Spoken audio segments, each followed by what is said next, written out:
stopped touching me and you proceeded to touch me even harder. Click. boom. What do you mean I told you I'm not doing nothing with you tonight and you proceed to still try to drag me to the room? Click, boom. I could get girl, fam. I have a long ass rap sheet full of self-defense cases. Click, boom. And that's the nigga I look like, huh? Bet. I said no, I wasn't saying it like that. I'm saying you in Get her. dim light. I Get can't her. even see you that well. I'm saying Get from a her. side profile. Listen. I see a beard. You kind Listen. of light skin. Look, He got hair. I just want you to understand. I'm a pretty funny nigga too. So just No, I wasn't saying it to be funny. listen. Hey, Oh all right. my god. Because it was somebody in the chat that said you look like T.I.'s son King earlier, and I didn't say shit. Why is you playing in my I let face that right shit go. now? I didn't say nothing. I let it go. Willie, I didn't say nothing I let to it you go. fucking crazy. Hold on, let me find this chat because that shit was funny. Willie, I wasn't up here when he why said is it. you playing in my face when all I Nigga just said? said I look like what's that? That nigga look like he ain't never did nothing athletic in his life, but that click boom. I wasn't shit. saying from the neck down. I was Yeah. saying from a side pro. A side pro. Hold please. Hold on real quick.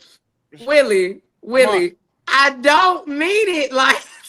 Willie, why aren't you doing it? I'm finna. Oh no, don't worry. Oh no, don't worry. Willie, Don't worry at all. I'm finna fucking go because you try to take it in a fucked up man. And No, don't go JR, nowhere. you messy Be for real putting the still. video up there after I said the No, just be real still. Don't go nowhere. and he took it and he put it up there again. Yeah, don't go nowhere. Wait, Willie, I'm leaving. I'm No, don't leaving. leave. Bye. Don't go nowhere. Bye. I'm Start this leaving, shit. Willie. Just remember. Well, don't worry. Willie, I'm leaving. You're gonna see it I'm tomorrow on not the show. taking this You're gonna see it because tomorrow this on what the I'm show. telling you. This what I'm telling you. I was saying it like I can't see you for real. And from the, you know what? What's the topic, y'all? It's cool. It's cool. What's the topic? I'm just this motherfucker here. It's super cool. I'm I'm good. not even that pale. So listen. Nah, y'all. I'm not even that pale. I'm quite comical. I was not trying to. That does not look like her. Not that picture. Not that. Hell no. I'm trying to be serious. That's diabolical. Illicit. Look like he took something illicit. That don't that's legal, whatever he took. No. The nigga getting going to jail. Like who want to have a good ass like pro? Oh, he was profile going to picture in jail prison? for what? What he went to jail for? Hey, wait. So hold on. So since we addressing chat, Golden Pisces, you've been on my dick virtually for like 7 lives. And the crazy thing is, ain't shit about you golden. That shit is bronze. And then two, Oh my the only God. thing very average is saying that leave out that you have in your fucking hair and then your skin texture. Stop coming for me. Like I ain't saying shit to you. I be trying to agree with your dumb ass most of the time. But since you want to be in the comments, come up here on this panel and talk shit. That's all I ask. Oh no, Come I on, can come on the imagine panel. what Just, saying I about want me. you to bring that same energy up here. Because if you want to see average, I'm gonna show you a picture. Ooh, I can imagine you saying That about part. me. Oh Lord, That part. no. Y'all done made me cry, laugh, everything. me. I done cried Lapeef laughing dropped, tonight. hold on, wait, no, fuck all that. So, like, the difference is, Lapeef just dropped the chat. So, if you want to talk shit, come up here and talk shit, because we can give this nigga a lot of viral moments. They just gonna be at your expense. We can get there. JR is being so messy tonight. Like he literally put the link in there after you said that shit. Please come up. Please come up. This is diabolical. I want all the haters to click on the link and come up here and please address the people that you hate. And this goes for men and women. Please do. Men and women, please. I would love to have the opportunity to speak to the people in the chat. Follow me. Follow me. Because I'm Facebook, sitting up here TikTok, follow kikiing and laughing, but the kikis and the laughs gonna stop when the chat get in. Hey, listen, I don't bother nobody, but The kikis and the laughs is for the panelists. Oh, now you have sleep in bed. Now take that bonnet off and fix your dry ass hair and put a wig on and come on this panel. Somebody said they have sleep. Like, what are we talking about? Don't throw rocks and hide your ashy ass hands. Mm-mm. Perfect. Not That's great why I said stroke. these You talking cats about be this crazy. Kiki They hour. really When in I real life said don't know us. They really in real life don't know us. this man talking about this Kiki hour. Now, when I said we all need to come on here and Kiki sometime, he tried to eat me up 2 weeks ago. Get that fucking picture off of there It's with not like you. Now they pull I it beat now. your I can't. Ain't nothing wrong. See now, ain't nothing wrong with a Kiki hour. God damn it. That's Shit. crazy. I said let's all Kiki. They tried to eat me up Who a is few weeks that? ago. Oh, is that song?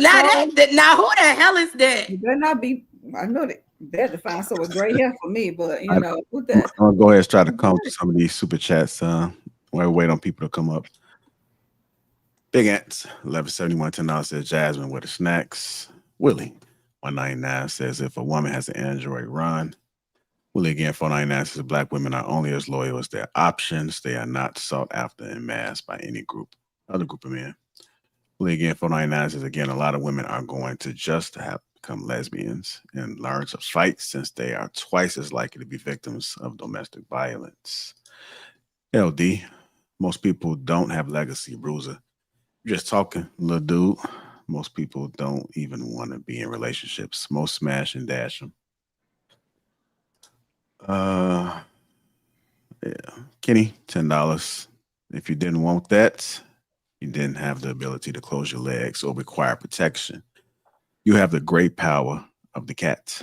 And with that comes the greatest burden of responsibility.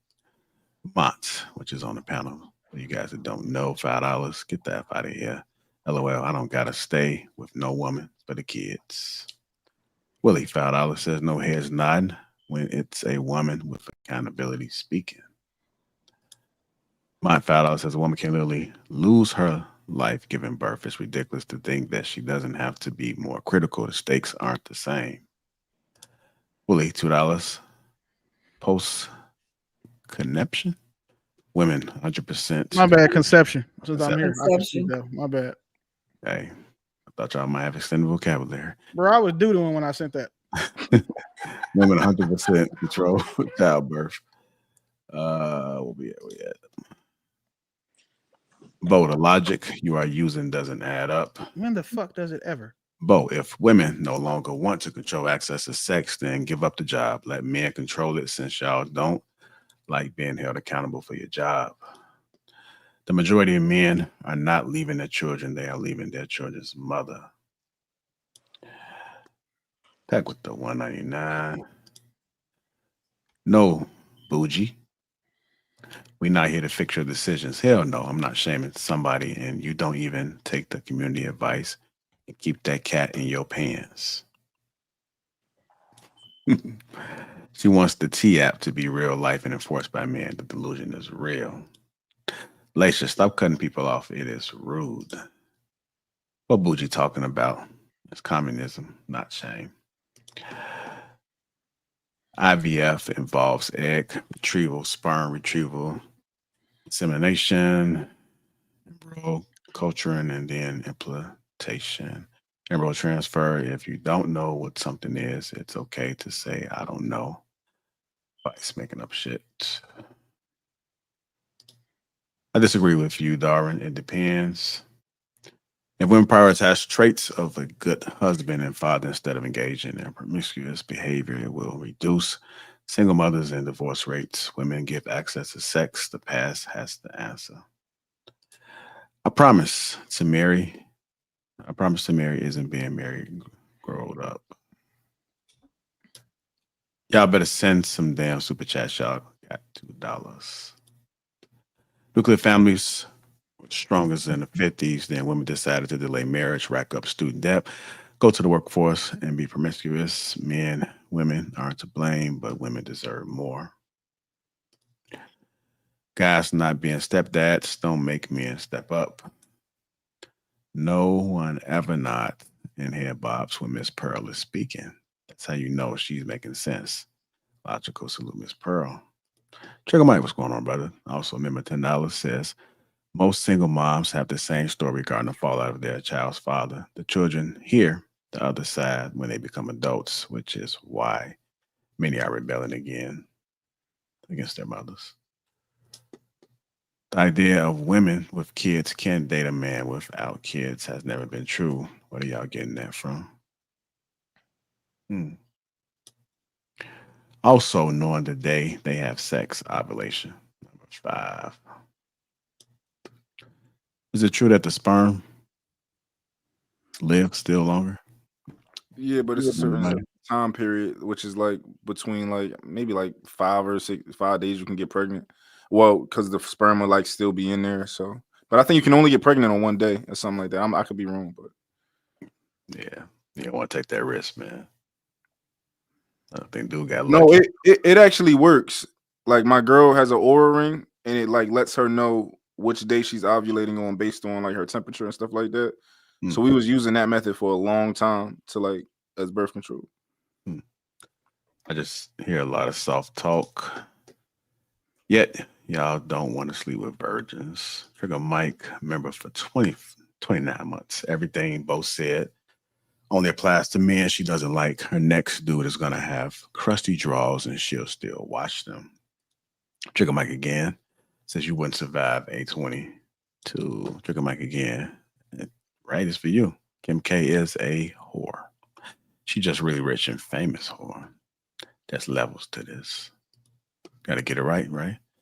Look how Rachel disrespected her husband with that song. That's why we don't like 304s, because of how we get disrespected by others in society. Trigger Mike again. No. Shanice, y'all box be trash at 35. Ma'am, I got those pills free at the VA. I be going for 2 hours straight. My wife is not complaining. Pop them pills, fellas. A man can tell if if you can still teach her things in the bed, you gravy. If they teaching you, then shit.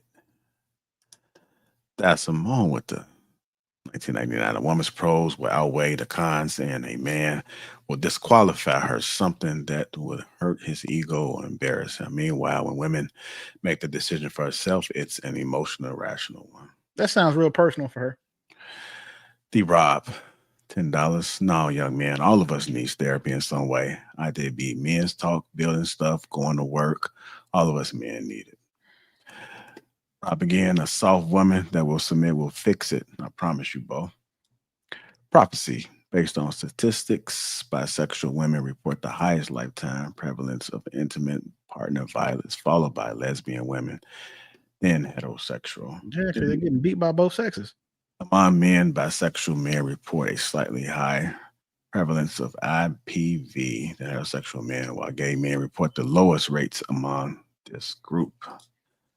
Rod $5 said there's no benefit for a man to be vulnerable to anything.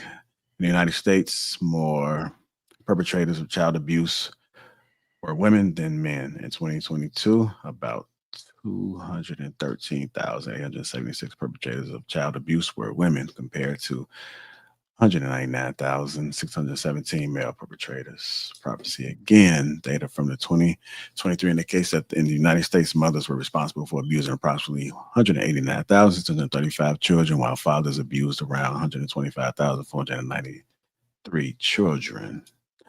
That finances is not strictly encoded to man DNA. Prophecy, children in single father households tend to fare slightly better in some measures of success, particularly in areas like academic achievement and financial stability. HR, please wake up. JR, he is asleep on the job again. Super chats just stacking up. Doc is paid. No, I'm not asleep. I was ready the entire time. Shout out to the gentlemen on the panel, man. Thank you guys dearly. Let me get the horns ready. $100. Okay. Bomb ass chat trolls. And Hey, I want an extra one because I gave 100. He gave 99.99. 99.99. Mott, which is real dope, says, and y'all ugly in the chat. Round that up to $100. Says my shit do. I don't know what she was responding to. OG $5 says it's just Shanice get pregnant. She have enough milk to feed Palestine. And then lastly, OG $5 says, as you put your legs up in one more time, 9 months from now, you're gonna be pregnant. Okay. I want to thank everybody for contributing, man. Shout out to the big gurus, man. Willie, Hey, JR, can we put together like some sort of like fund or maybe donate some proceeds so we can get Golden Pisces hair and face done so you can come on the panel? Oh man. Anybody in me. Chicago, y'all make sure y'all come see me at the Royal Bistro. And then on Friday, see me at the estate.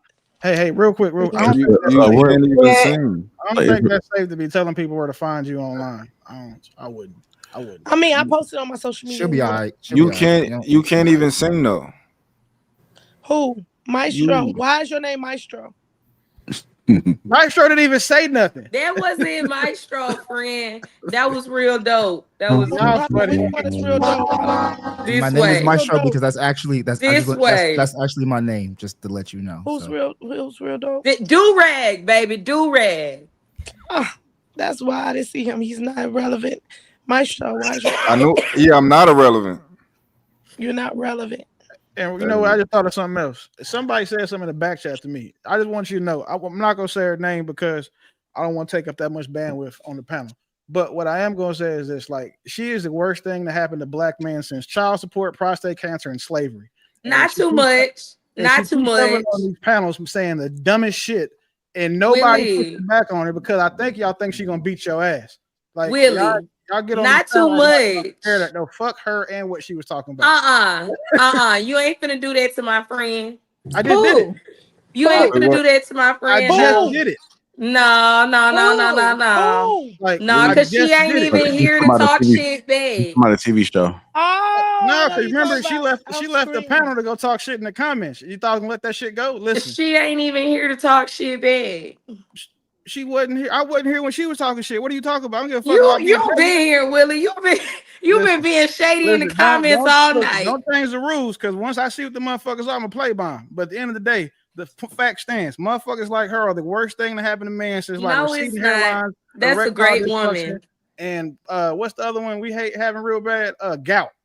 That's a great woman. For who? To you? That's a great woman. Yeah, I'm glad that you feel that way, because people need to believe in somebody. That I believe in her. Good. And that's a great woman. She's kind, she's compassionate, she's empathetic, she's smart, she's pretty. I didn't call her stupid. I just said she's a great woman. Sounds good. She is accomplished. Ooh. My friend. Hey, anyway, all I was saying is don't say shit to me, because again, I have no problem addressing shit directly. At all. Mm-hmm. Acid reflux is a motherfucker too, D-Rob. You're right, but no, it don't qualify for my top 5 things she's worse than list. Y'all gonna leave my friend alone. Nope. My friend ain't do nothing to you, Willie. Why are you sitting there lying? Haters pay to You said she said something in the back chat. Ain't nobody know that. And then she said something in the regular chat earlier. Like, you got to realize, I was watching the show for the majority of the night. I got off the phone to Cupcake for a minute. She fell asleep, so then I came on the panel. So just know, like, that's why she left when I came on, because she knew what time it was. What time it was, sir? All I'll say is this is your first time interacting. You scaring the hoes away. No, I'm not scaring the hoes away. I'm scaring the retarded people away. Like, that's why no. Look, I can't volunteer at the Special Olympics no more. Dead ass. Like, I cannot go volunteer at the Special Olympics in Dallas no more, because last time I did it, the niggas were scared of me. Like, they thought I was trying to chase them, and I was trying to give them something. So they took off running, and I got in trouble. So clearly, retarded hoes don't like me. And maybe they don't, but my friend ain't one of them. You should have fooled me. My friend ain't one of them. I like that you take up for her though. But again, yeah, because that's my homegirl, and that's what loyal friends gonna do. You're right. I would defend Mont the same way, but Mont's not retarded, so I wouldn't have to. And neither is my friend. Shit. By definition of the word. Shitting me. Maybe he not the retarded friend. Maybe you are. That you're right. It could be, but I'm saying all signs point to that not being the truth. Okay. So, OG, I already said prostate. That was the second thing I said she was worse than. You don't listen. Where you show out is where I'm gonna demonstrate. And again, if whenever she wants to share a panel, we can do this live, no problem. I'm telling you, I'm funnier than most motherfuckers. So just Okay, well, you ask her if she want to be on the panel with you next week then. No, she said she got to go stock up on sage or some shit. Yeah, because I'm saying I'm a retarded demon killer. So you're right. Jesus. Lord Jesus. But anyway, y'all be safe though. All right, y'all. Thank you.